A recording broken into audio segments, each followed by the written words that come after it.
Hi friends, ఈరోజు మళ్ళీ మీకోసం ఇంకో పచ్చడితో వచ్చేసాను. అదేంటంటే నల్లేరు పచ్చడి అనమాట. ఇది రేర్గా చేస్తూ ఉంటారు. నేను ఫస్ట్ టైం ట్రై చేశాను. చాలా చాలా బాగుంది. మీకు చూపిస్తాను, వీడియోలో చూసి ట్రై చేసేయండి. ఇది హెల్త్కి చాలా మంచిదన్నమాట. ఇది నల్లేరు వేర్లు. వీటిని వాటి చుట్టూ ఉన్న వాటిని తీసి క్లీన్ చేసేసుకోవాలి. మీకు చూపించడం కోసం తీసుకొచ్చాను. ఇదిగోండి, వీటిని నేను నీట్గా క్లీన్ చేసుకున్నాను. పచ్చిమిర్చి, టొమాటో. పచ్చిమిర్చి ఒక 100 గ్రామ్స్, టొమాటో ఒక 6 దాకా తీసుకున్నాను. వీటిలో లేతగా ఉన్నవి తీసి పక్కన పెట్టుకొని మిగిలినవి కారం పొడి చేయాలని పక్కన పెట్టేసుకున్నాను. ముందుగా పచ్చిమిర్చిని ఫ్రై చేసుకుంటున్నాను. పచ్చిమిర్చి వేసేసుకొని దాంతోపాటు కొద్దిగా అంతా చూపిస్తున్నాను కదా వీడియోలో, అలా యాజ్ టీజ్గా ట్రై చేయండి. బాగుంటుంది టేస్ట్. నేను ఎలా చూపించానో అలా చేసుకోండి. టేస్ట్కి టేస్ట్, హెల్త్కి హెల్త్, రెండు బాగుంటాయి. ఆయిల్ ఒక 3 స్పూన్స్ వేసుకున్నాను.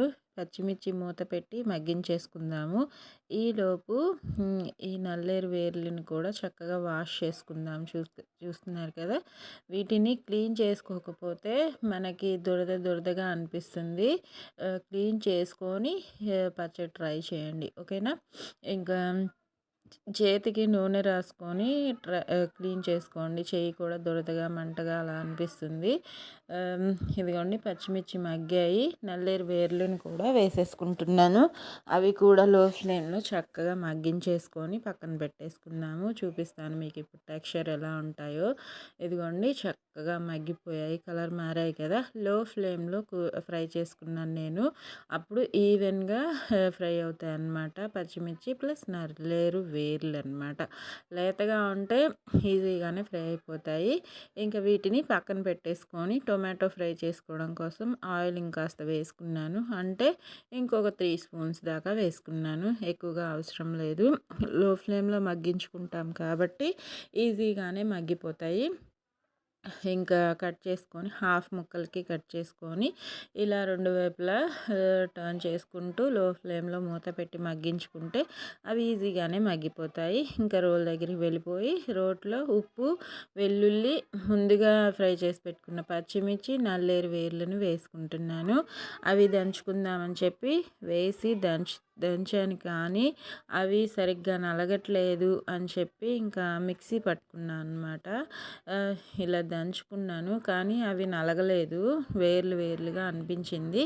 అందుకే ఇలా మిక్సీలో పట్టేసుకుంటే పేస్ట్ లాగా ఇలా రెడీ అయిందనమాట. ఈ దంచుకున్న పేస్ట్లో మనం ఫ్రై చేసి పెట్టుకున్న టొమాటోస్, చిన్న నిమ్మకాయ సైజ్ అంతా చింతపండు కూడా వేసుకుంటున్నాను. టేస్ట్ బాగుంటుంది. పచ్చళ్ళల్లో మీకు అందరికీ తెలిసే ఉంటుంది కదా, చాలా రకాల పచ్చళ్ళు చేసే ఉన్నాను. ఇంకా అవి కూడా నలిగిన తర్వాత టొమాటోస్ వేసుకొని చక్కగా నలిగేంత వరకు దంచేసుకొని ఉల్లిపాయ కూడా వేసుకుంటాను లాస్ట్లో. మీకు నచ్చితే వేసుకోండి, లేకపోయినా ఇబ్బంది లేదు. ఇలా చేసుకొని తినండి. మ్యాక్సిమం నలగలేదు నాకు, అందుకే మిక్సీలో వేసుకున్నాను. ఒకవేళ నలిగేలా ఉంటే మీరు రోట్లోనే దంచేసుకోవచ్చు. ఇంకా లాస్ట్ అండ్ ఫైనల్ ఉల్లిపాయ కూడా వేసుకొని చక్కగా రుబ్బేసుకుంటే టేస్టీ నల్లేరు పచ్చడి అయితే సూపర్గా రెడీ అయిపోయినట్టే. నచ్చింది కదా, ట్రై చేయండి. ట్రై చేసిన తర్వాత ఎలా వచ్చిందో కామెంట్స్లో పెట్టండి. ఇంకా మరిన్ని వీడియోస్తో మీ ముందుకు వచ్చేస్తాను. మీ ఝాన్సీ రాణి. ఆరోగ్యంగా తినండి, సంతోషంగా ఉండండి. చూస్తున్నారు కదా, నలిగేంత వరకు ఇలా రుబ్బేసుకుంటే పచ్చడి టేస్ట్ రోట్లో చేసిన టేస్ట్ వేరే ఉంటుంది, మిక్సీలో టేస్ట్ వేరే ఉంటుంది. మీకు తెలిసే ఉండొచ్చు. ట్రై చేసి కామెంట్స్లో పెట్టండి, ఓకేనా. Thank you for watching friends. Thank you for watching. ఇంకా నా వీడియోస్ని సపోర్ట్ చేయాలనిపిస్తే సబ్స్క్రైబ్ చేసుకోండి. యూస్ఫుల్గా అనిపిస్తే షేర్ చేయండి, ఓకేనా. పచ్చడి చూస్తున్నారు కదా, నేనైతే తాలింపు ఏం వేయలేదు. మీరు కావాలంటే తాలింపు వేసుకొని ట్రై చేయండి. ఔషధ గుణాలు ఉంటాయి అని చెప్తారు, అందుకే ఫస్ట్ టైం ట్రై చేశాను, ఓకేనా.